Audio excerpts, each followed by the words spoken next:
한 여자가 요양보호사의 손을 붙잡고 있었습니다. 미안해요. 정말 미안해요. 눈물이 뺨을 타고 흘러내렸습니다. 고급 정장을 입은 여자의 손이 부들부들 떨렸습니다. 요양보호사는 당황한 표정으로 서 있었습니다. 회장님, 괜찮으세요? 10년 전 일, 제가 몰랐어요. 여자의 목소리가 떨렸습니다. 대체 무슨 일이 있었던 걸까요? 치매에 걸렸다던 여 회장이 왜 요양보호사에게 10년 전 일을 사과하는 걸까요? 그리고 이 평범해 보이는 요양보호사와 여 회장 사이에는 어떤 비밀이 숨겨져 있는 걸까요? 이 놀라운 반전의 전체 이야기가 궁금하시다면 잠시만 구독 버튼을 눌러주세요. 평범해 보이는 사람들 사이에 숨겨진 이야기를 매일 전해드립니다. 알림 설정까지 해두시면 새로운 이야기를 가장 먼저 만나보실 수 있습니다. 그럼 이제 석 달 전으로 시간을 되돌려 보겠습니다. 모든 것이 시작된 그날로 태림제약 본사 이사회 회의실이었습니다. 정소연 회장이 상석에 앉아 있었습니다. 54살의 여자는 언제나처럼 단정한 모습이었습니다. 그럼 신약 개발 건은? 정소연이 서류를 집어들었습니다. 그런데 이상한 일이 일어났습니다. 신약 개발 건은? 신약? 같은 말을 반복했습니다. 임원들이 서로 눈빛을 교환했습니다. 회장님? 전무가 조심스럽게 불렀습니다. 정소연이 고개를 들었습니다. 멍한 표정이었습니다. 아, 미안합니다. 제가 뭐라고 했죠? 회장님, 괜찮으십니까? 오늘 좀 피곤해서 그래요. 요즘 잠을 못 자서. 정소연이 손을 내저었습니다. 며칠 후 정소연이 같은 안건을 2번 결제했습니다. 일주일 뒤에는 중요한 미팅 시간을 잊어버렸습니다. 비서들이 수군거리기 시작했습니다. 소문은 빠르게 퍼져나갔습니다. 장남 정민호에게 전화가 걸려왔습니다. 이사님, 회장님이 요즘 좀 이상하십니다. 민호의 표정이 굳었습니다. 어떻게? 같은 말씀을 반복하시고 약속도 자꾸 까먹으세요. 전화를 끄는 민호가 아내에게 말했습니다. 어머니가 이상하대. 뭐가? 치매 아닐까? 아내의 눈이 커졌습니다. 그럼 재산은? 일단 동생들한테 연락해. 그날 저녁 3남매가 모였습니다. 10년 만에 처음 모이는 자리였습니다. 민호가 입을 열었습니다. 어머니 병원에 모시고 가야 할 것 같아. 둘째 수아가 고개를 끄덕였습니다. 나도 그 생각했어. 요즘 전화 통화할 때도 이상하더라. 막내 우지는 스마트폰만 들여다보고 있었습니다. 그래서 우리가 뭘 어떻게 하는데? 병원 검사부터 받아봐야지. 이틀 후 정소연은 대학병원 신경과에 앉아 있었습니다. 민호가 어머니 옆에 앉았습니다. 어머니, 그냥 정기검진이에요. 걱정 마세요. 정소연이 아들을 바라봤습니다. 나 괜찮은데. 그래도 한번 받아보세요. 검사는 오래 걸렸습니다. MRI, 혈액검사, 인지, 기능 검사까지. 일주일 후 결과가 나왔습니다. 초기 치매로 보입니다.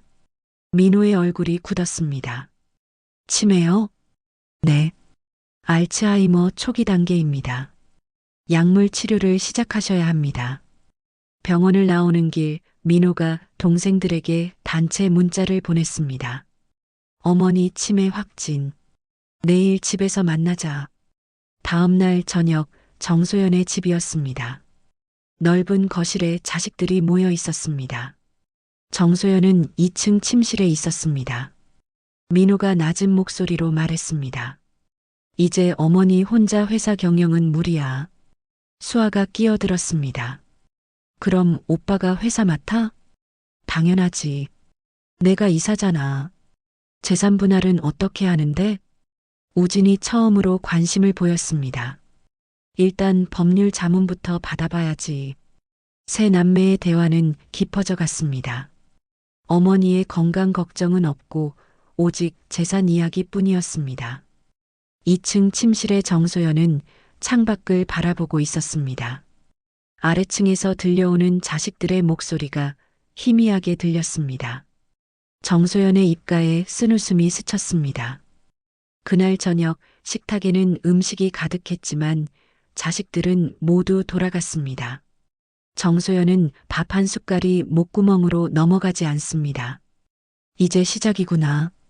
일주일 후 정소연의 집 거실이었습니다. 민호가 어머니 옆에 앉았습니다. 어머니, 요양보호사 한 분 모셔야 할 것 같아요. 요양보호사? 난 괜찮은데. 정소연이 고개를 저었습니다. 어머니 혼자 계시면 위험해요. 약도 제때 드셔야 하고. 수아가 끼어들었습니다. 맞아요, 어머니. 우리가 매일 올 수는 없잖아요. 정소연은 아무 말도 하지 않았습니다. 며칠 후 면접이 시작됐습니다. 거실에는 지원자 3명이 앉아 있었습니다. 민호가 하나씩 면접을 진행했습니다. 첫 번째 지원자가 들어왔습니다. 경력이 얼마나 되시죠? 5년입니다. 급여는 얼마를 원하십니까? 지원자가 금액을 말했습니다. 민호가 고개를 저었습니다. 너무 비싸네요. 다음 분. 두 번째 지원자도 마찬가지였습니다. 자격증은 있으신가요? 네, 있습니다. 주말 근무 가능하세요? 그건 좀. 다음 분 들어오세요. 마지막 지원자가 문을 열고 들어왔습니다. 48살의 여자였습니다. 수수한 옷차림에 단정한 모습이었습니다. 그 순간 정소연의 눈이 커졌습니다. 심장이 쿵 하고 내려앉는 것 같았습니다. 박은혜였습니다. 10년 전 자신의 비서실장이었던 여자였습니다. 은혜도 정소연을 보고 몸이 굳었습니다. 하지만 금방 표정을 바로잡았습니다. 안녕하십니까? 정중하게 인사했습니다. 민호가 이력서를 들여다봤습니다. 경력이 4년이시네요? 네. 급여는 많이 안 바라시는 것 같은데 맞습니까? 네, 괜찮습니다. 민호가 만족스러운 표정을 지었습니다. 좋습니다. 내일부터 출근하세요. 은혜가 고개를 숙였습니다. 감사합니다. 다음 날 아침 은혜가 출근했습니다. 회장님, 오늘부터 모시게 된 박은혜입니다. 정소연이 고개를 끄덕였습니다. 잘 부탁합니다. 두 사람 사이에 어색한 공기가 흘렀습니다. 은혜는 일을 시작했습니다. 정소연의 식사를 챙기고 약을 준비하고 방을 정리했습니다. 모든 일을 정성스럽게 했습니다. 불평 한마디 없었습니다. 정소연은 은혜를 몰래 관찰했습니다.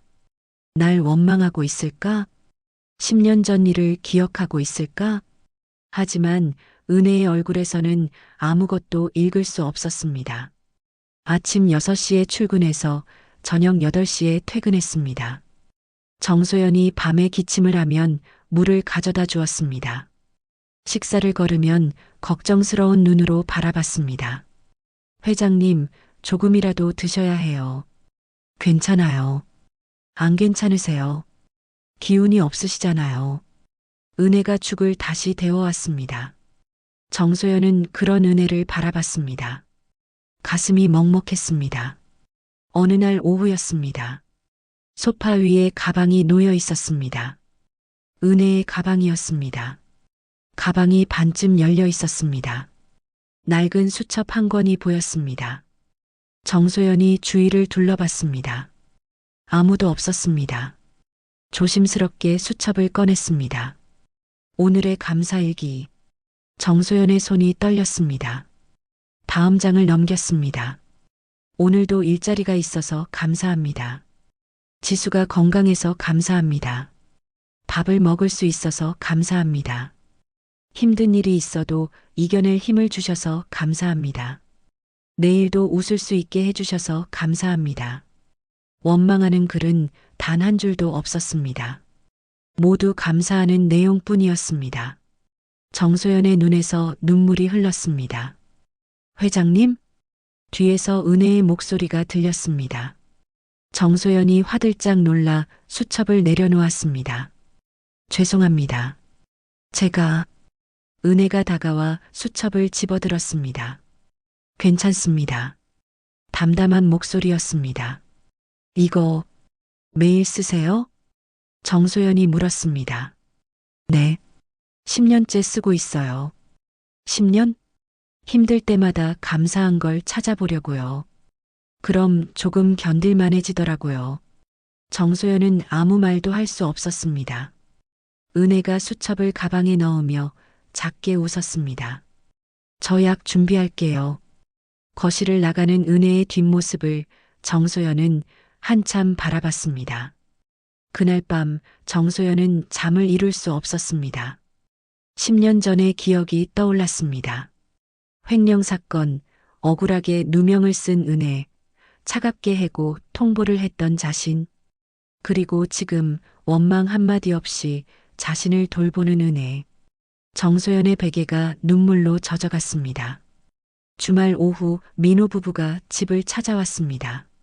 거실 소파에 앉은 민호가 입을 열었습니다. 어머니, 요양원 한번 알아봤어요. 정소연이 고개를 들었습니다. 요양원? 네. 강남에 있는 좋은 곳이에요. 시설도 깨끗하고. 민호의 아내가 거들었습니다. 어머니 혼자 계시는 것보다 낫잖아요. 거기는 같이 지낼 분들도 많고.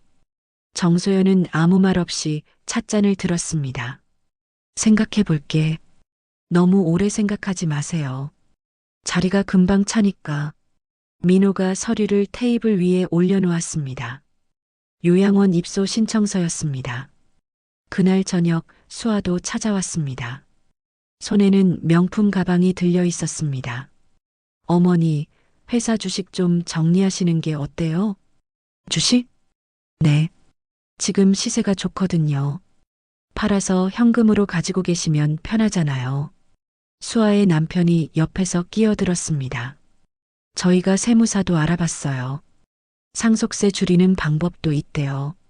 난 아직 죽지도 않았는데 상속세 이야기를 하니? 정소연의 목소리가 차가워졌습니다. 수아가 황급히 말을 바꿨습니다. 아, 그게 아니라 그냥 미리 준비하시라는.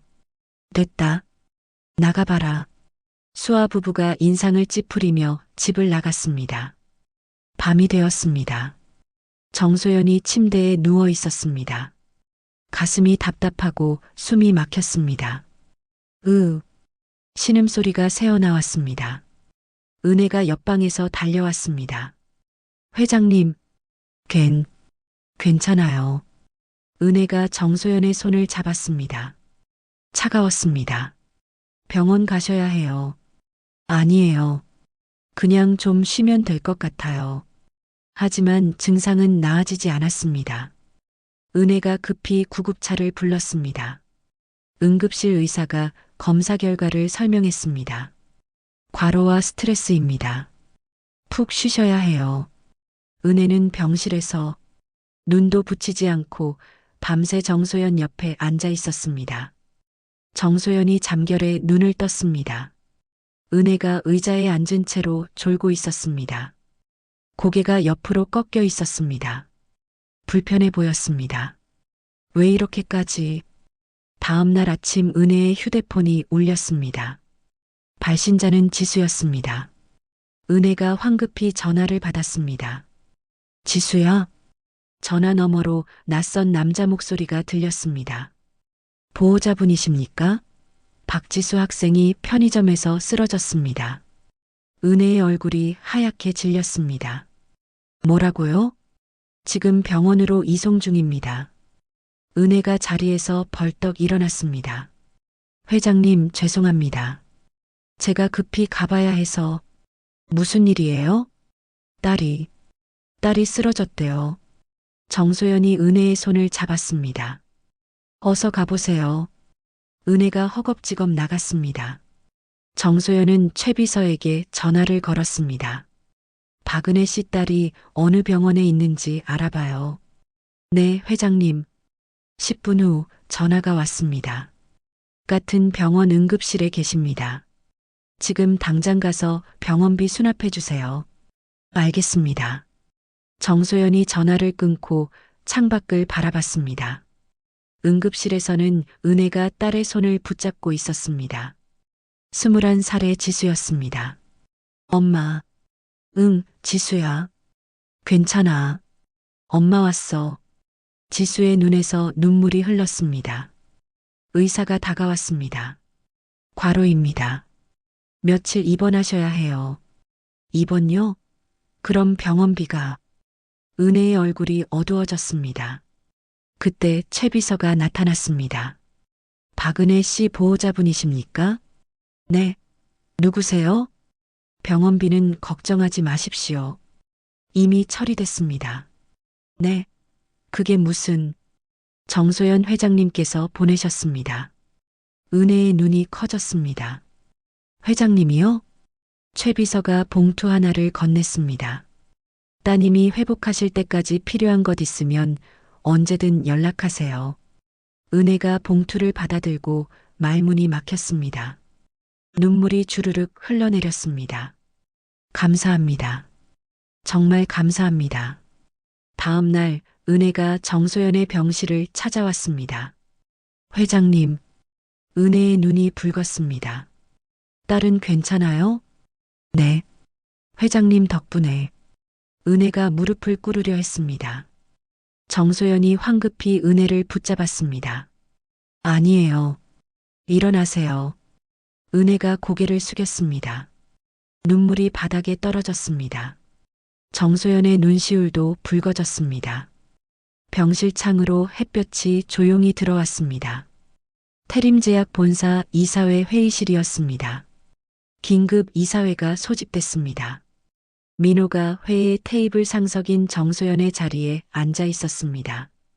임원들이 하나둘 자리를 채웠습니다. 오늘 긴급히 모신 이유는 회장님의 건강 문제 때문입니다. 임원들이 웅성거렸습니다. 회장님께서 치매 진단을 받으셨습니다. 치매요? 한 임원이 놀란 목소리로 물었습니다. 네. 이미 업무 수행이 어려운 상태입니다. 민호가 진단서를 돌렸습니다. 따라서 오늘 경영권 이양권을 상정합니다. 수아가 옆에서 거들었습니다. 회사를 위해서라도 빨리 결정해야 해요. 하지만 회장님 의견은 들어보셨습니까? 전무가 조심스럽게 물었습니다. 어머니는 판단력이 흐려진 상태입니다. 저희가 결정해야 합니다. 민호가 단호하게 말했습니다. 그럼 투표로. 전무가 말을 이었습니다. 바로 그때였습니다. 회의실 문이 열리면서 정소연이 들어섰습니다. 말끔한 정장 차림이었습니다. 눈빛이 날카로웠습니다. 회의실이 순간 얼어붙었습니다. 민호의 얼굴이 하얗게 질렸습니다. 어머니? 정소연이 천천히 상석으로 걸어갔습니다. 민호가 황급히 자리에서 일어섰습니다. 정소연이 자신의 자리에 앉아서 천천히 둘러봤습니다. 계속하세요. 제 이야기였던 것 같은데. 침묵이 흘렀습니다. 정소연이 입을 열었습니다. 치매라고 했죠? 제가? 어머니, 그게 다 연기였습니다. 회의실이 술렁거렸습니다. 뭐라고요? 전무가 놀라 물었습니다. 제 자식들이 어떤 마음을 가졌는지 확인하고 싶었습니다. 정소연의 시선이 민호와 수아에게 꽂혔습니다. 그래서 치매인 척했습니다. 민호가 의자를 붙잡았습니다. 어머니, 저희는. 입 닥쳐. 정소연의 목소리가 차갑게 울렸습니다. 최 비서가 리모컨을 눌렀습니다. 대형 화면에 영상이 재생됐습니다. 고급 레스토랑 CCTV 영상이었습니다. 화면 속에 민호 부부와 수아 부부가 보였습니다. 요양원 보내면 재산 관리는 우리가 하는 거지. 민호의 목소리가 회의실에 울려 퍼졌습니다. 당연하지. 어머니가 뭘 알겠어? 수아가 웃으며 대답했습니다. 주식부터 정리해야겠어. 현금화하면 얼마나 되려나? 억 단위는 우습지. 네 사람이 술잔을 부딪혔습니다. 민호의 얼굴이 사색이 됐습니다. 수아는 고개를 떨구었습니다. 영상이 바뀌었습니다. 정소연의 집 거실이었습니다. 상속세 줄이는 방법 알아봤다며? 수아의 남편 목소리였습니다. 어차피 오래 못 사실 거 아냐? 미리 준비하자. 민호의 아내가 대답했습니다. 임원들이 충격받은 표정으로 화면을 바라봤습니다. 정소연이 화면을 끄게 했습니다. 회의실이 조용해졌습니다. 이게 내 자식들입니다. 정소연의 목소리가 떨렸습니다. 평생 키우고 가르친 자식들이 이렇습니다. 민호가 무릎을 꿇었습니다. 어머니, 죄송합니다.